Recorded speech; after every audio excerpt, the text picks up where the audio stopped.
Bonjour à toutes et à tous, très heureux de vous retrouver sur le plateau de Fomafo TV pour cette édition de sport, pour notre émission sportive appelée Footix. Ce soir, je suis en compagnie de mes confrères, des analystes pour analyser ensemble et donner leurs avis sur le match du Chili. À ma gauche, je suis en compagnie de mon confrère, Monsieur Mara. Bonsoir, bonjour. Et bonjour Ibrahim, bonjour à tous les auditeurs de Fomafo TV et voilà, je vous remercie aussi d'être avec nous. Je rappelle que vous êtes journaliste à 6 TV. À ma droite, j'ai avec moi Monsieur Sila Younosa.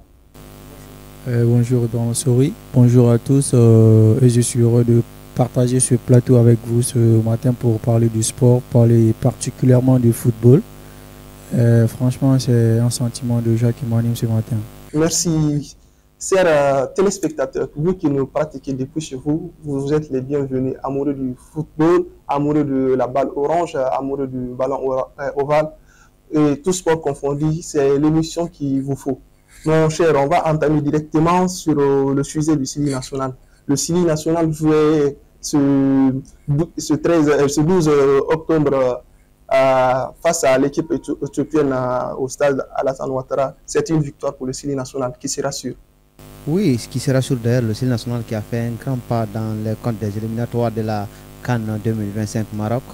Le Chili qui a gagné 4 buts à 1, c'est pas petit pour une équipe d'ailleurs qui avait perdu 2 matchs de première sortie. Donc hier, plutôt le 12, nous avons vu un Chili qui s'est relevé encore à la tête, peut-être par la grâce de Serhou Guirassy, l'attaquant du Dortmund, qui avait au moins mettre ce Chili national dans les belles caniveaux, parce qu'il faut dire comme ça, d'ailleurs le Chili qui était en débordé, qui était en absence dans les stades différents, mais voilà, nous avons vu un Chili qui s'est repris d'ailleurs dans les grandes satisfactions de public sportif guinéen. Nous avons beaucoup d'espoir maintenant pour la qualification de cette équipe nationale guinéenne pour la CAN 2025 Maroc. Vous faites bien de toucher à cette qualification. Mon cher, vous pensez que le Chili a son destin en main? On peut le dire comme ça, hein. Franchement, moi je ne veux pas maintenant me projeter sur la qualification parce que je veux qu'on prenne des match par match. On a l'objectif de ces deux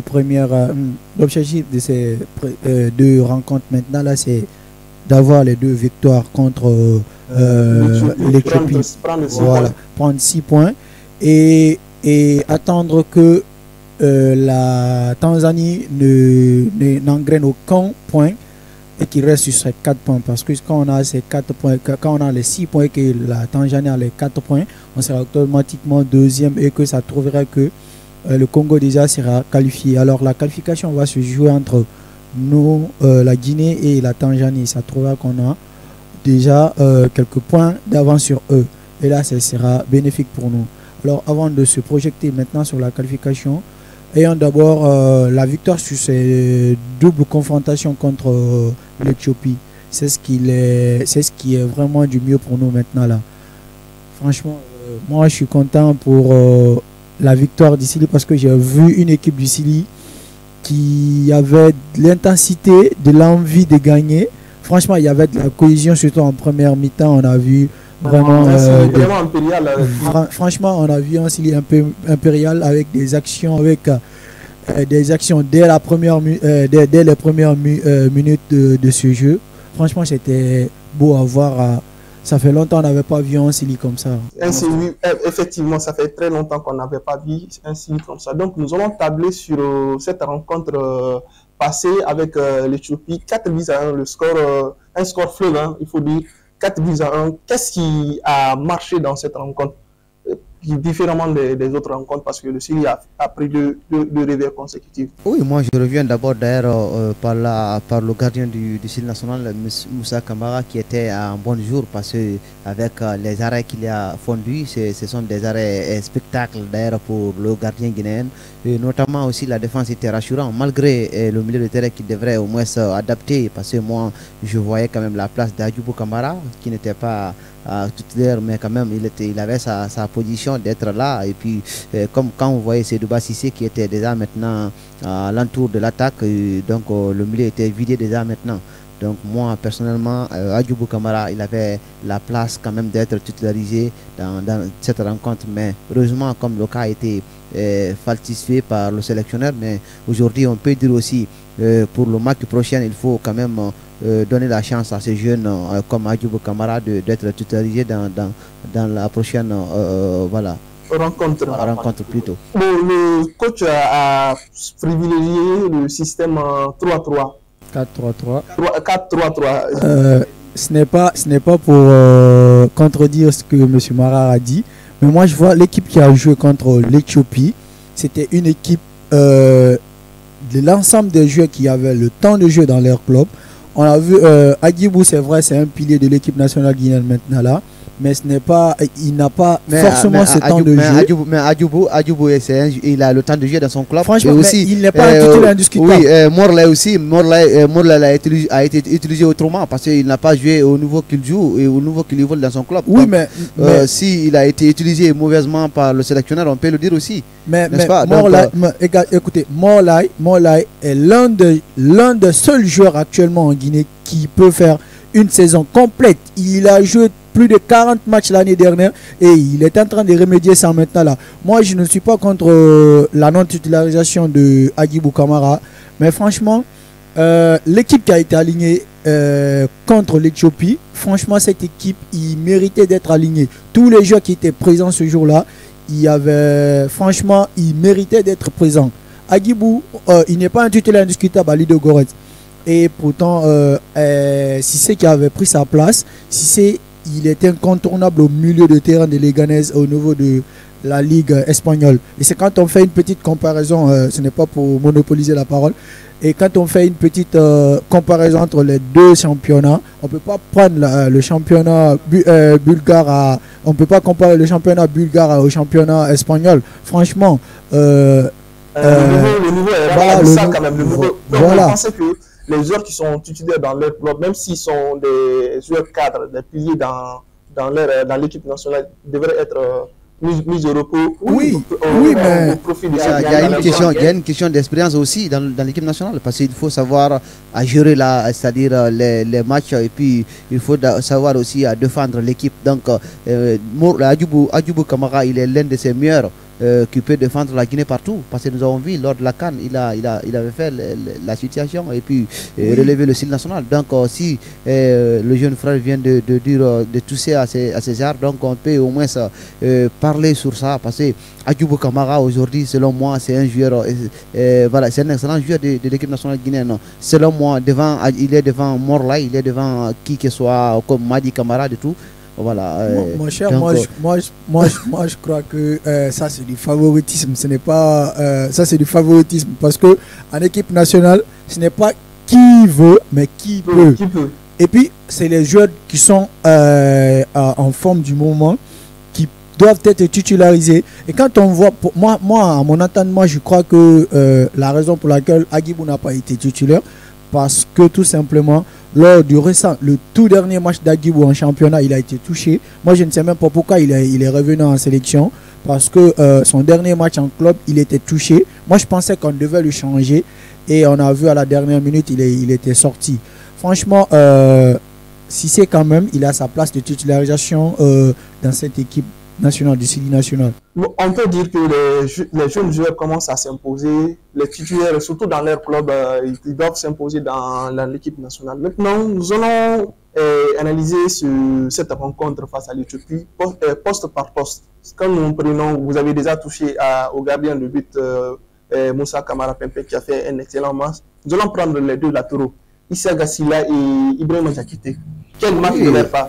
Là, oui, la performance de Ibrahima Diakité, tous les Guinéens le connaissent d'ailleurs parce que lors de la CAN, il avait mérité et donné la victoire à l'équipe nationale guinéenne en faisant une passe décisive qui a été sécularisée par l'attaquant Mohamed Bayo. Donc, quand on parle de Issa Gassila, c'est un latéral guinéen aujourd'hui qui ne mérite pas de tout être sélectionné dans l'équipe nationale maintenant parce qu'il faut dire que parfois, c'est-à-dire ses mouvements sont absents et puis les tirs aussi ne sont pas cadrés parfois et puis à chaque moment il y a des mouvements c'est-à-dire contexte mauvaisement, parce que parfois il est absent pour répondre les actes. Donc c'est pas un travail d'un latéral, surtout un capitaine de l'équipe nationale. Il faut être toujours motivé, mais nous avons vu ici à Gassila qui était tout nul quand même dans cette rencontre, que vous-même vous avez su le match, je crois bien. Donc ici à Gassila, il était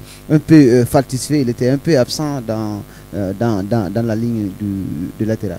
Vous partagez cet avis? Un peu, franchement. Isiaga, on a vu dans cette rencontre, il n'était pas sur son meilleur niveau. Il n'était pas franchement en forme. Il n'a pas répondu à toute l'attente qu'on attendait sur lui, parce que vous n'êtes pas sans savoir que lors des 2 premières journées, il était absent. Et on a vraiment ressenti son absence dans le match.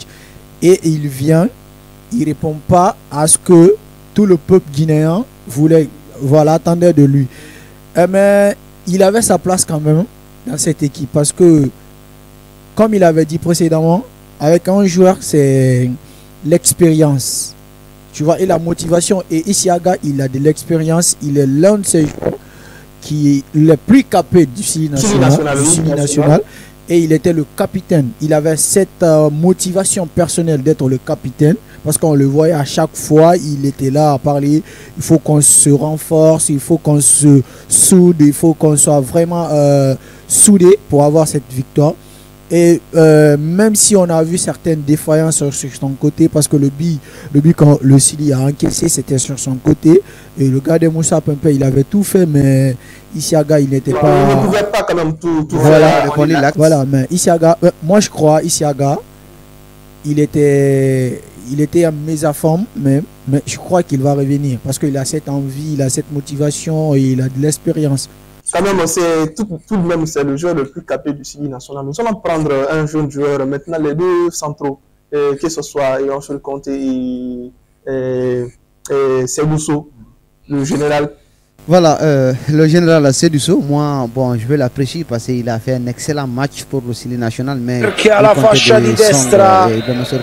franchement, bon, pas du tout rassurant, parce que devant Mouktar Diaby, comme nous sommes à l'absence de Mouktar Diaby d'ailleurs, mais d'abord quand Mouktar Diaby est de retour au sein du Sili national, peut-être aussi Conte n'aura pas la place au sein de la défense guinéenne, parce que c'est que moi je voyais hier plutôt le 12, c'était un peu approximatif, comme vous le dire. Donc il n'était pas, c'est-à-dire dans les contextes d'avantage, et puis il prenait le ballon, il perdait le ballon à ce moment. Donc c'est pas le rôle d'un défenseur, surtout un défenseur central. C'est pas facile de concéder le ballon au niveau du but. Donc il faut dégazer le ballon notamment, et puis les relances sont reçues. Mais si vous jouez comme ça, comme d'autres façons, donc ça va un peu manger l'équipe, et puis mettre l'équipe dans les problèmes. Surtout nous sommes en danger d'ailleurs dans les comptes des éliminatoires. Donc là, bon, c'est comme ça de tout. Pour soigner un peu l'équipe défensive du Sili national, vous savez que le Sili a encaissé beaucoup de buts dans cette qualification pour le Maroc 2025. Oui. Quel défenseur idéal il faut pour le Sili? Le défenseur. On le sait tous, Mouktar Diaby, on sent son absence dans cette charnière centrale du Sili national.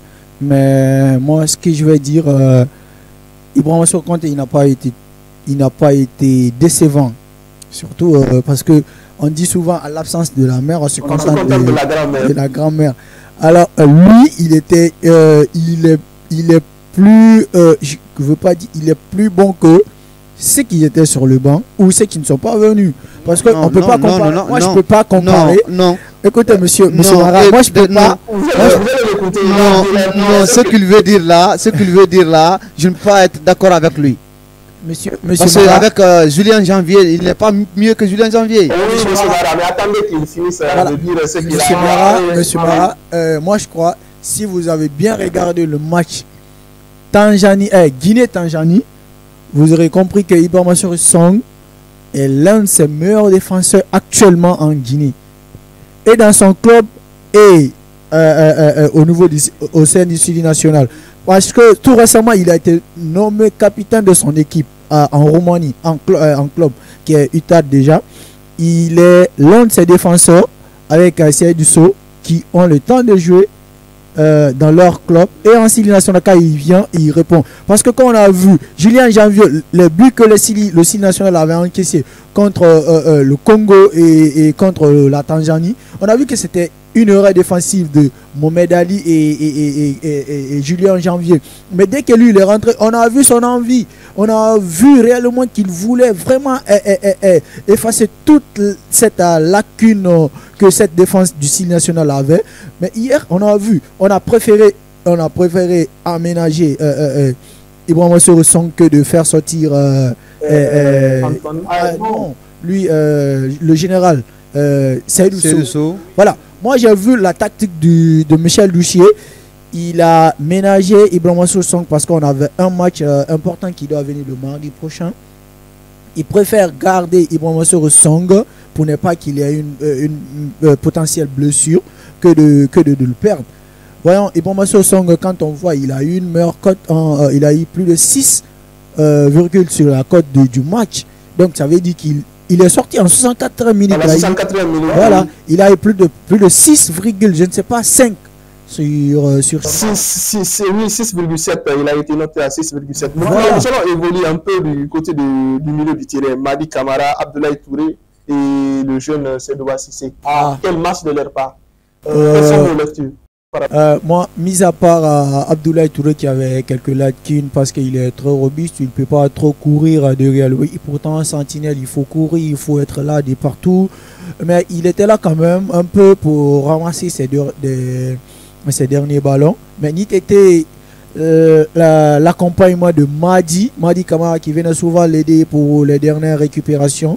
On allait voir que Abdoulaye Touré, c'était un match bidon qu'il devait faire, mais il était vraiment accompagné de quelqu'un qui était vraiment en forme, que moi je veux appeler Mohamed Madi Camara, qu'il était vraiment en forme. Il est en forme de sa vie pour le moment parce qu'il devait ni était le penalty de la défense de l'Éthiopie. Il aurait à avoir 2 passes décisives parce qu'on a vu sur le but de Seydouba Cissé, oui, qui a été aussi flamboyant.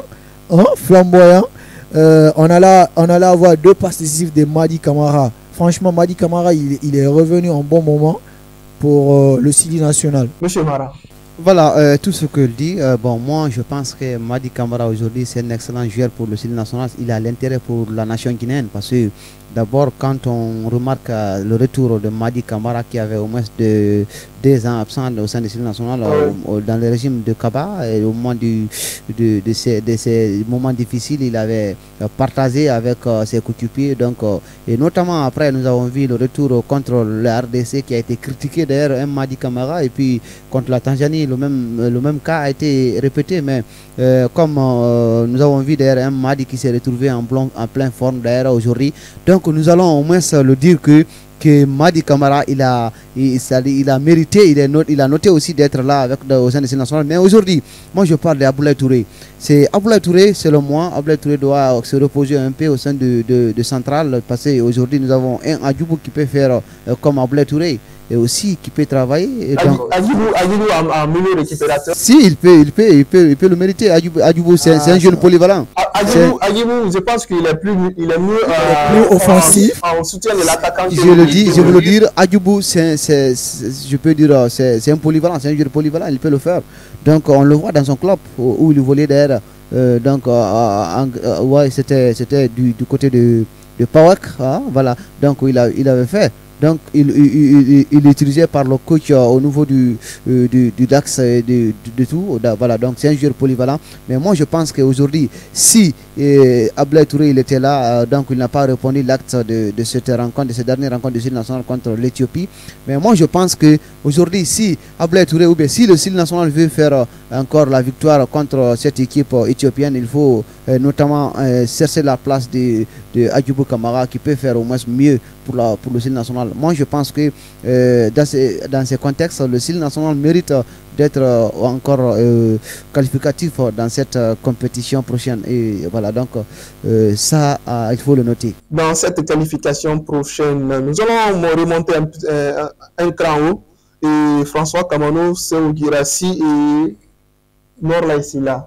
Oui, Morlaï Silla n'a pas utilisé à la fashion, donc il a habitué de passer, il a été utilisé comme le charnel voilà, gauche d'air. Il était sur un flanc, oui. C'est ça, je dis là, il était occupé du côté charnel droit, charnel gauche d'air. Par le sélectionneur, mais c'est un Adjoubou, plutôt c'est Morlaï, c'est un joueur que peut-être qui a le temps de faire tout ce qu'il peut faire, surtout autour du ballon rond. Donc c'est en ce contexte qu'il a été noté comme ça par le sélectionneur, mais on peut dire il faut utiliser les joueurs au niveau qui lui habitent ou bien au niveau qui peut le mériter. C'est normal parce que d'abord l'équipe nationale, il faut savoir que c'est un temps de jouer. Voilà, si un joueur n'a pas le temps de jouer dans son club ou bien, c'est-à-dire n'a pas habitué à gérer une poste, il ne faut pas forcer la situation, il faut le mettre à là où il est habitué, c'est normal pour qu'il puisse faire voilà, le travail de la nation parce qu'il est venu juste pour une mission de la nation. Donc, moi je pense que le sélectionneur français doit tout faire pour mettre les joueurs au niveau de leur poste. Notamment un Morlaï qu'on est en train de faire là maintenant, comment dire ça, c'est François Kamando, c'est un joueur qui a tout donné quand même dans cette rencontre, dans cette dernière rencontre de cette nationale contre l'Éthiopie. Là, on n'a pas trop chose à dire sur François Kamando, monsieur Silla. Moi, Si avant était que c'est 2 passes décisives, comment on aurait noté son match? François Kamano, je ne suis pas contre lui, je ne suis pas contre son football. C'est un ancien joueur du Signe national depuis maintenant quelques années, il est là. Mais François, moi je ne sais pas pourquoi il a été titulaire devant Aliou Badara Baldé. Oui. Parce que François Kamano, c'est zéro dribble réussi. Franchement, il ne peut pas faire un contre un ailier qui ne peut pas dribbler. Un contre, il ne peut pas faire un contre un. Franchement, il a été le joueur qui a commis plus de fautes. Dans cette équipe du Sidi national, un attaquant, au moins si c'est un milieu récupérateur ou un défenseur, vous pouvez comprendre, mais un attaquant qui commet plus de fautes, moi je ne sais pas, ni était sa passe décisive pour le deuxième but de Serou Guirassy, moi il n'aurait même pas cette note de 7,3. Mais il a fait quand même de son mieux. Mais moi je pense qu'il est mieux que aussi Aliou Badara parce que c'est par la capacité qu'il a été titularisé. Non, mais c'est ce que je dis. Je ne sais pas. Le coach a mis François Kamano de par son expérience. Parce que Aliou Badara Baldé, il n'a que quelques sélections. Je ne sais pas, c'est sa cinquième sélection. Cinquième sélection à l'équipe. Il est venu pour jouer. C'est sa cinquième sélection. Voilà. Et pourtant, Kamano, il est des Jeux Olympiques, non? Voilà. Kamano, et lui, c'est un ancien. Il a cette expérience. C'est pourquoi le coach, moi, à mon entendement, je crois que c'est pour ça le coach lui a mis là-bas.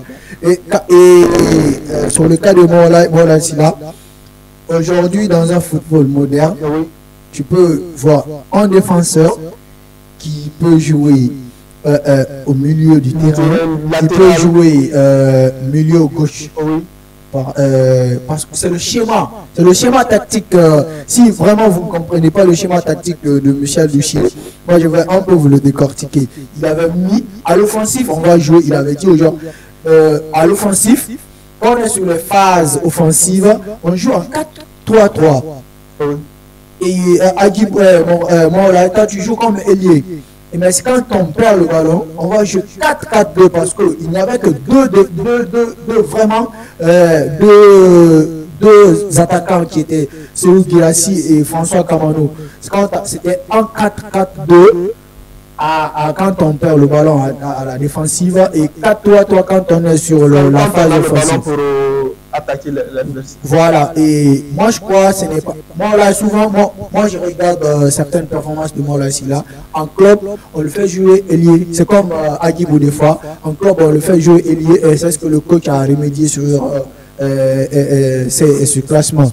Alors maintenant, en parlant de Serou Guirassy, qui a déjà eu la meilleure cote sur Surface Sport de cette troisième journée, de toutes ces rencontres qui se sont jouées. C'est Serou Guirassy, il a eu 9,7 avec cette note. Il a été élu meilleur joueur de cette troisième journée sur Surface Sport. Serou Guirassy, c'est un joueur talentueux. C'est le Messi du moment. En fait, ou le Cristiano Ronaldo, parce que C'est le meilleur représentant guinéen, c'est le meilleur ambassadeur. Le meilleur joueur. Oui, avec le meilleur 5 buts marqués. Hein. Le meilleur joueur africain du moment. Moi, je le dis et je pèse mes mots. Le meilleur joueur africain du moment. Et c'est Serhou Guirassy. Il a montré ça. Il a fait 7 matchs sur cette saison. 7 matchs. Mon cher, on va revenir pour le cas spécifique de Serhou Guirassy. On ne va pas mettre les charrues avant le deux. Nous allons aller pas à pas. Maintenant, nous allons nous attaquer au coach. Le choix du coach maintenant. Et quand nous voyons les deux journées, il y avait Charlie Pagui qui était Pakile qui était le sélectionneur. Maintenant, entre-temps, on a changé Charlie à Michel Duffier. Maintenant, c'était la faute du coach ou qu'est-ce qui n'a pas vraiment marché dans dans le management de Charlie? Moi, je pense qu'il y avait beaucoup de problèmes au sein de l'équipe nationale parce qu'il y avait d'abord un problème du brassard entre les joueurs. Ce n'était pas un cas spécial pour le coaching parce que malgré Serhou Pakli n'a pas été à l'auteur parce qu'il y a eu des résultats négatifs pour le sélectionneur. Mais après, voilà, l'arrivée du français, Michel Duffier, nous avons eu un changement d'évaluation et puis le style national qui a commencé à se reprendre tout à petit. Mais on peut dire aussi qu'il y avait un problème profond au niveau administratif, au niveau de la Fédération guinéenne de football, parce que le président de la Fédération guinéenne actuelle, il avait un problème, souci entre lui et le team manager de l'équipe nationale. Donc qui est déjà sorti et maintenant, après il y a eu encore un problème au niveau des joueurs parce que d'abord l'équipe a été divisée en deux. Il y a certaines qui étaient du côté de François Kamalo et certaines qui étaient du côté de Abel Touré. Donc franchement, il y avait beaucoup de polémiques dans l'équipe et c'est à l'arrivée de Français, il a tout remis, il a fait maintenant noter et puis il a décidé de donner le brassard à Issa Gassila. Maintenant les joueurs se sont compris, il y a eu des bonnes compréhensions entre eux et finalement ça marche. Bon, on peut dire maintenant, ce qu'on peut dire maintenant que le coach français Michel Duffier a trouvé le schéma qu'il faut à cette équipe. Moi, je pense qu'il faut lui donner le temps d'abord parce que le CIL est en constitution. C'est sa première rencontre. Voilà, et puis le CIL est en constitution, il faut dire comme ça. Donc, comme Kaba le faisait le mieux, donc Kaba est parti aujourd'hui et le français est là. Maintenant, il faut lui donner le temps de faire, de construire l'équipe. Donc il ne s'agit pas d'empêcher le sélectionneur parce qu'il avait annoncé le cas, il avait dit le cas lors de la conférence de presse avant le match, il avait dit qu'il avait démissionné à un moment donné au sein de l'équipe nationale guinéenne par la cause laquelle que la fédération s'imposait sur lui pour sélectionner certains joueurs qui n'étaient pas au haut niveau. Mais franchement aujourd'hui il a fait le retour au sein de l'équipe nationale guinéenne qu'il va encore revenir et puis il va faire son mieux, il va faire tout ce qu'il peut faire pour l'équipe nationale guinéenne. Donc aujourd'hui il faut lui donner le temps et la chance d'ailleurs pour pouvoir faire l'affaire pour le style national. Parlant du coaching, moi je pense que le problème ce n'est pas au niveau des coachs. Moi ce que je pense c'est la fédération.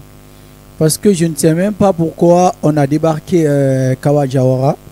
Kawa Diawara qui était sur une bonne lancée pour... C'est par manque de résultats. Hein? Mais franchement, la Guinée, comme tu l'as dit tout de suite là, la Guinée n'a pas une équipe. La Guinée était en reconstruction, on était à la recherche de joueurs à chaque fois.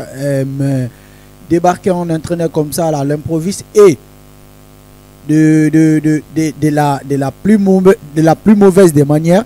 Après maintenant vous envoyez son adjoint qui était là, qui était parti, il a viré Charlie Pakile. Mais Charlie Pakile n'a pas été nommé, il a été revenu comme par intérim parce qu'il n'y avait pas de sélectionneur et on avait deux matchs à gérer. Donc c'est pourquoi on avait le temps, c'est pourquoi il a été venu, c'est pourquoi Charlie Pakile a été venu pour l'intérim, par l'intérim plutôt pour diriger l'équipe nationale en des rencontres. Donc s'il y avait des résultats, s'il gagnait les résultats positifs, je pensais qu'il allait continuer. Mais comme il n'a pas eu le résultat positif, c'est pourquoi il a été viré. Oui, mais M. Mara, si pour une nation comme la Guinée, un pays de football ambitieux, on n'allait pas faire venir Charlie Pakile comme ça. On allait faire un appel en candidature. Il a le parcours. Charlie Pakile, il a des parcours. Oui, il a des parcours. Moi, je crois, si la Guinée ambitionnait vraiment d'avoir un bon résultat pour ces deux premières journées, si on débarquait Kaba Diawara, on allait faire un appel à candidature, on envoie un coach qui avait de renom. Mais est-ce qu'ils avaient suffisamment de temps? Parce que la Guinée, d'abord, la Guinée, si. le Français qui est là, le Français qui est là, Michel Dessué, il était le coordinateur de l'équipe de Charlie Pacli. Hein? C'est pourquoi moi j'ai dit que moi la faute, je ne vais pas mettre ça sur la tête de Pacli. La tête de Pacli, parce que Pacli, il est venu, il n'avait pas le temps et la fédération savait qu'avec ce petit temps-là, est-ce que si on débarque Kaba Diawara maintenant, le coach qui viendra, est-ce qu'il va avoir le temps pour chercher les joueurs et éradiquer tous ces problèmes internes qui étaient au sein du Sili national? Mais non, moi je crois que la faute ici, ce n'est pas sur Charlie Pacli ou qui que ce soit, c'est sur la fédération. La fédération savait qu'il n'y avait pas le temps pour bien préparer ces deux matchs et maintenant ils ont débarqué Kaba Diawara. Ils savaient pertinemment que si Kaba Diawara quittait maintenant là, il ne pouvait pas faire un appel à candidature pour chercher un coach de renom. Donc il fallait faire avec les moyens de bord. Et s'il y avait un problème, c'était pas sur Charlie Pacli, on devait mettre ça. C'était réellement sur comment dire. Bouba Sampi, son équipe. Voilà. Bon, nous allons maintenant nous projeter à la prochaine rencontre de de la 4e journée maintenant. C'est toujours l'équipe éthiopienne qu'on va affronter. Maintenant, c'est Éthiopie-Guinée au stade Alassane Ouattara. Est-ce que le Sili national doit se méfier face à cette équipe? Parce que l'équipe n'a qu'un seul point. Il ambitionne d'aller encore à la CAN au Maroc. Moi, je crois que je vais un peu me mettre dans la peau du coach, Michel Dussier. Je ne vais faire que reconduire cette équipe qui a joué le samedi passé. Et si vraiment il donne que cette même motivation anime les joueurs que lors de la 3e journée, on aura un bon résultat sur le match du mardi. Franchement, il y a une bonne équipe. Parce que quand on prend comparativement à la première et à la 2e journée, il y avait une hécatombe d'absence dans cette équipe. Et maintenant, aujourd'hui, on a une équipe qui se retrouve, qui a l'envie de gagner, qui a l'envie de participer à cette prochaine CAN 2025 au Maroc. Et franchement, il y a de quoi à se dire. Moi, je crois qu'on pourra gagner si l'entraîneur continue sur cette même lancée. Parce que on ne sait pas ce qui va arriver. On ne sait pas s'il va changer cette équipe, s'il va y avoir des modifications, parce que l'équipe éthiopienne va venir avec quoi? Avec pour envie de gagner aussi. Parce que on a vu en deuxième période du match Guinée-Éthiopie, la Guinée avait vraiment lâché. Est-ce que cette équipe maintenant de l'Éthiopie sait maintenant comment aborder le Sili national? Est-ce qu'ils ont maintenant les points faibles de cette équipe du Sili national? On ne sait pas. Parce que moi j'ai vu, c'est à travers les changements que le coach a effectué qu'il y a eu un peu de délassement. Il n'y a même pas un peu, qu'il y a eu de délassement dans cette rencontre. En deuxième période, on ne voyait même pas cette équipe. Il y avait deux Sili le jour du match Guinée-Éthiopie. En premier Sili, voilà, un Sili qui a joué en première mi-temps et un autre Sili qui était là méconnaissable en deuxième période.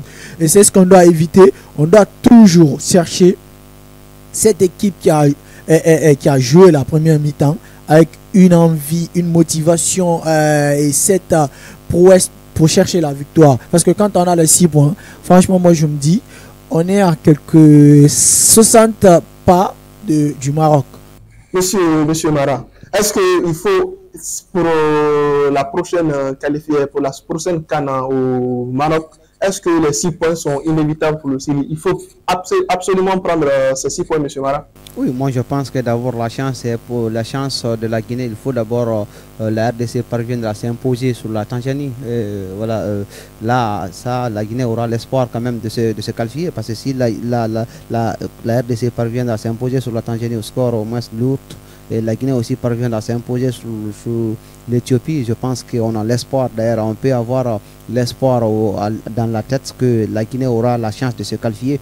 Mais comme ça, là, il faut dire que le sélectionneur aussi guinéen doit faire tout mieux et faire tout possible de faire la victoire forcée dès demain. Parce qu'il faut dire les résultats aussi avec des buts relèves, ça donne la chance aussi. Ça peut compter aussi par, je veux dire, si voilà, la RDC ne parvient pas à s'imposer sur l'équipe de la Tanzanie, je pense que ça va être un peu compliqué pour la Guinée. Mais si la RDC parvient à s'imposer sur l'équipe de la Tanzanie et la Guinée aussi parvient à s'imposer sur l'Éthiopie, je pense qu'il aura les mêmes points d'égalité. La Guinée aura 6 points, l'Éthiopie aura 6 points. Mais si la Guinée parviendra à marquer beaucoup de buts, je pense que la Guinée aura être deuxième, mais peut être deuxième plutôt. Mais si il n'a pas pu le faire, donc ça va être un peu compliqué pour le Sili national. Pour le Sili national, monsieur. Donc nous allons clôturer ce chapitre du Sili national et de la 4e journée. Et le match du Sili national, c'est ce mardi à 19h au stade Dramane Alassane Ouattara de Dépimpe. Donc nous allons changer de sujet, nous allons parler du meilleur attaquant du moment, même le meilleur joueur du moment, mais il est africain, il est guinéen, il s'appelle tout simplement Serhou Guirassy. Il joue au sein du Sili national. Il a marqué un triplé face à l'Éthiopie. Oui, quelle saison de sa part. Nous allons revenir sur sa saison. Pour vous, Serhou Guirassy, c'est le meilleur joueur africain du moment ou qu'est-ce que vous en dites? Ah oui, hein, le futur ballon d'or africain.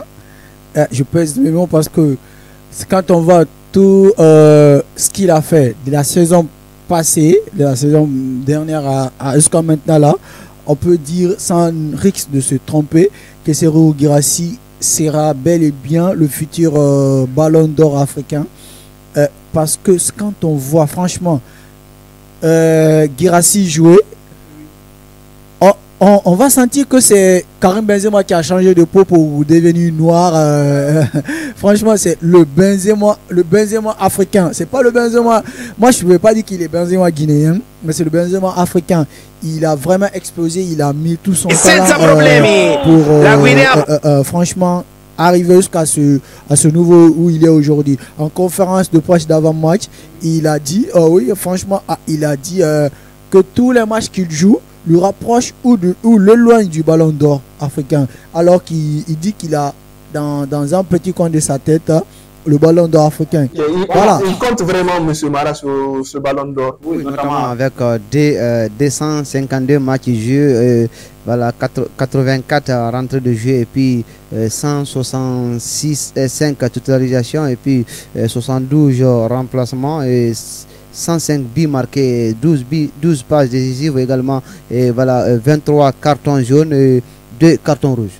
Et notamment, Serhou Guirassy n'est pas une petite personne maintenant, surtout dans la catégorie sportive footballistiquement. Et puis aujourd'hui, si il est là, on peut dire que quand il est au sein de l'équipe nationale, on peut dire que le Messi, il est déjà rentré et le Messi est de retour au sein de l'équipe nationale, parce que nous avons vu à son absence d'ailleurs lors de la CAN, nous avons senti que la Guinée était foutue, la Guinée était déjà passée à côté.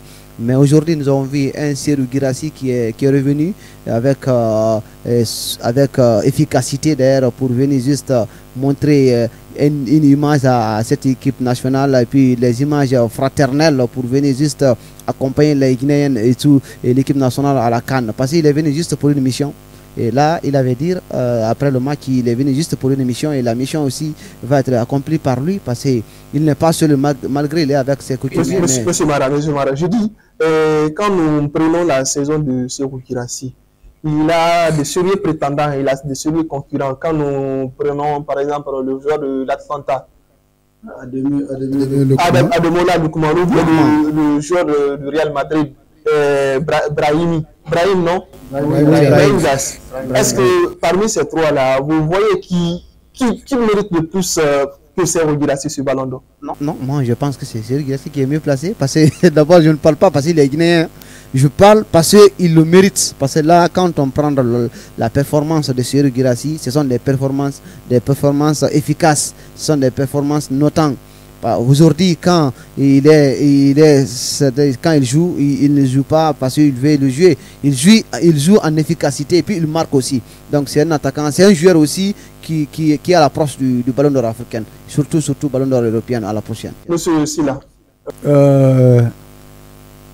Moi, je crois que si on me disait aujourd'hui de faire le classement des 3 meilleurs joueurs africains pour ce Ballon d'Or, je mettrais à la 3e position Brahim Diaz. Brahim Diaz qui a été... Malgré sa saison, il est champion d'Espagne, il est champion d'Europe. Oui. Vous le mettrez à la 3e place. Oui, parce qu'il n'est pas titulaire indiscutable au sein du Real Madrid. Ce qui va faire que moi je vais le mettre à la 3e position, parce que c'est un joueur, à chaque fois qu'il rentre, il montre qu'il a du talent. Il a du talent, il fait ce qu'il peut faire pour cette équipe. Envie de gagner tout voilà, à chaque moment. Cette équipe du Real Madrid. C'est pourquoi moi je vais le mettre à la 3e position. Il n'a jamais été titulaire indiscutable, il n'a jamais enchaîné 5 matchs de suite au Real Madrid. Et à la 2e place, moi je vais mettre Lookman. Lookman qui est un titulaire indiscutable au sein de cette équipe d'Atlanta en Serie A italienne. Je vais le mettre là-bas parce que lui aussi, on ne peut pas dire que c'est un buteur, mais c'est quelqu'un qui sait faire jouer. Il sait faire jouer ses attaquants de pointe surtout. Il donne des passes décisives. Des fois, il marque. Parce qu'on l'a vu en finale de la Ligue Europa. C'est lui qui a stoppé cette équipe de Bayer Leverkusen. Voilà. Dans une finale de... Voilà, ils ont gagné 3-0 et c'est lui qui a tout marqué. C'est ce qu'il a fait même qui a embelli sa saison. Il était cette finale, on ne pouvait pas parler aujourd'hui de Lookman parmi les 3 meilleurs joueurs africains. Parce qu'il y avait Aubameyang. Aubameyang, on ne peut pas oublier Aubameyang qui a été meilleur joueur, meilleur buteur de la Ligue Europa. Oui, faut pas qu'on oublie. Voilà, faut pas qu'on oublie. Attendez, je vais mettre la première position, monsieur Camara. Monsieur Camara, j'ai parlé de la 2e et la première, la 3e. Maintenant, en première position, moi je vais mettre Serhou Guirassy. Pourquoi je vais mettre Serhou Guirassy? Ce qu'il a accompli avec Stuttgart qui était une équipe quelconque qu'on ne pouvait même pas imaginer, parce que vous n'êtes pas sans savoir que l'année 2022-2023, la saison 2023, non, la saison 2022-2023, Stuttgart a joué les barrages pour la relégation. Voilà. Et maintenant, voilà, Serhou Guirassy, il était venu au milieu de la saison. En 30 matchs, 38 buts marqués. Et il a sauvé cette équipe de la relégation en 2e division allemande. Maintenant, la saison suivante, il signe un contrat directement avec cette équipe. Et qu'est-ce qu'il a fait? Il a envoyé cette équipe en Ligue des Champions en marquant plus de combien de buts? 28 buts en championnat. 28 buts en 30 matchs. Avec combien de matchs ratés? Il avait raté plusieurs matchs. Et cette équipe, tenez-vous bien, cette équipe a été deuxième du championnat. Il a été dauphin de Bayer Leverkusen qui a été champion. On ne pouvait pas imaginer. Et cette équipe, il n'y avait pas de joueurs de renom, dans cette équipe de Stuttgart.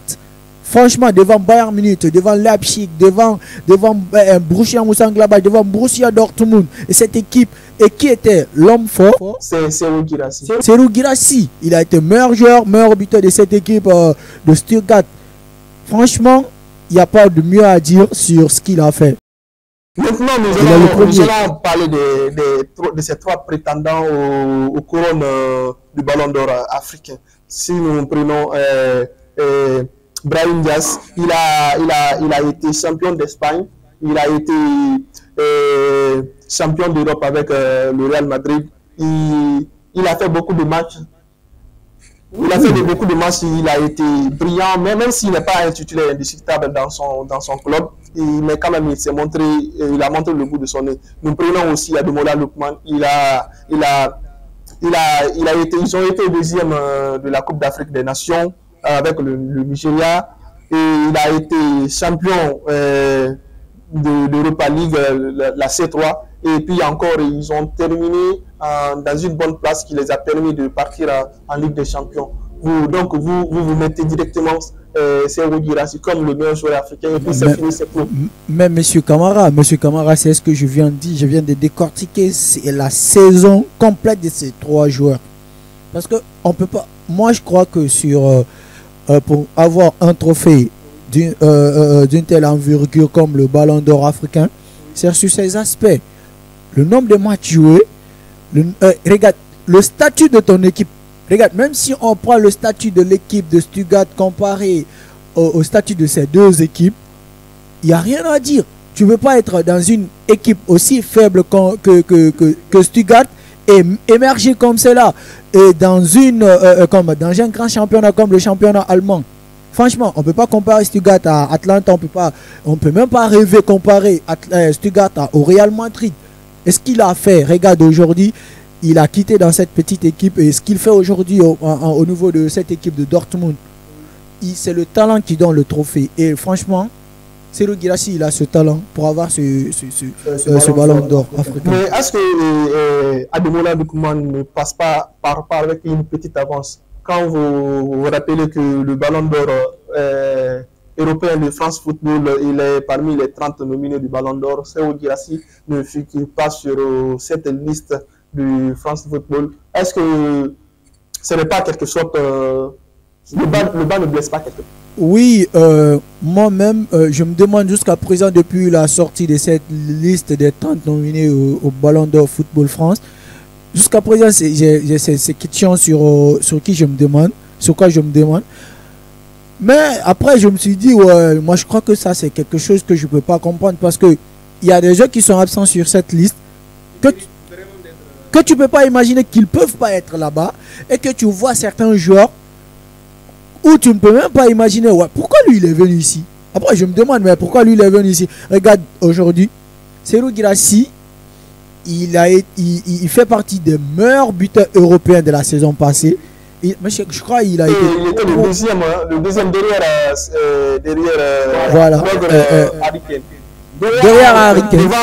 Devant Kylian Mbappé. Devant Kylian Mbappé. Tu vois, maintenant, on voit l'attaquant de Girona qui était présent. Devant voilà, et on a vu l'absence de Rodrigo Goes qui du Real Madrid. Franchement, moi je comprenais pas. Il n'y avait pas Aubameyang qui a été meilleur buteur de l'Europa League. Le meilleur buteur de l'histoire de l'Europa League. Voilà. On ne le voit pas là-bas et on ne voit pas Serhou Guirassy. Moi, je me demande franchement pourquoi il n'était pas là-bas. Mais après, je me suis dit, c'est la politique du football. Peut-être que je ne sais pas. Il y a quelque chose qu'il n'a pas fait pour eux. Pourquoi on ne l'a pas mis là-bas. Mais après, je ne sais pas. Mais ça ne veut pas dire que parce que Lookman est présent là-bas, qu'il va prendre le ballon d'or africain. Ça, ce serait vraiment une honte. Une honte pour le football africain si Serhou Guirassy n'arrivait pas à prendre ce ballon d'or africain. Franchement, monsieur Camara. Merci mon cher Younoussa Silla pour cette brillante analyse. Nous allons clôturer cette émission en parlant d'un joueur, un magicien, une légende du football mondial. Je parle bien évidemment de Andrés Iniesta qui a pris sa retraite à 40 ans dans le football. Qu'est-ce que vous retenez de lui? Quand moi j'entends Andrés Iniesta, je me rappelle de mon enfance. Andrés Iniesta, c'est un magicien. Je ne sais pas pourquoi il n'a pas pris le ballon d'or comme l'a fait Modric. Mais franchement, Andrés Iniesta, c'était un magicien. Un magicien. Franchement, il a tout eu dans le football. À part le ballon d'or notamment. Moi je retiens que des bonnes choses, des belles prestations de lui lors de l'Euro, par exemple de l'Euro qu'ils ont pris, je sais pas, c'était en 2000, je me rappelle pas franchement de la date, mais je me rappelle de la Coupe du Monde aussi qu'ils ont. La Coupe du Monde sur la terre africaine. Voilà, 2010. En 2010, c'était un magicien, franchement. Chapeau pour lui et tout ce qu'il a accompli parce qu'il a émerveillé tous les amoureux du cuir-rond. Il a émerveillé, il a été le mentor de beaucoup de joueurs africains aujourd'hui qui émergent dans ce monde du sport. Monsieur Mara, est-ce que le ballon d'or, le manque du ballon d'or dans son armoire à trophées n'a pas en quelque sorte donné, mais quand même, c'est un joueur qui méritait d'avoir un ballon d'or, au moins un petit ballon d'or. Notamment, mais moi je l'appelle aujourd'hui le magicien du football mondial, parce que même s'il n'a pas eu la chance de prendre ou bien de remporter ou bien de gagner le ballon d'or, moi je peux dire que aujourd'hui qui la chance le manque de voir le ballon d'or, mais aussi notamment il faut dire que c'était un joueur qui était très très efficace, surtout dans les récupérations et aussi au niveau de but. Il était très rassurant de marquer à tout moment et il marquait, c'est-à-dire à tout moment aussi. Voilà, donc il était capable de faire tout au niveau du jeu, mais s'il n'a pas eu la chance de marquer et d'avoir aussi, d'avoir le trophée du Ballon d'Or, on peut dire que c'est une autre chose, mais notamment qu'il avait relevé la tête parce qu'il avait tous les trophées sauf que le Ballon d'Or. Donc notamment on peut dire qu'il il n'a pas mérité le Ballon d'Or, c'est pourquoi il n'a pas à avoir le Ballon d'Or. Mais si aussi voilà, il reste à ce contexte, il est rentré en retraite, on peut le dire que chapeau pour lui. Monsieur Mara, merci beaucoup pour ces brillantes analyses. Nous allons maintenant dire au revoir aux téléspectateurs.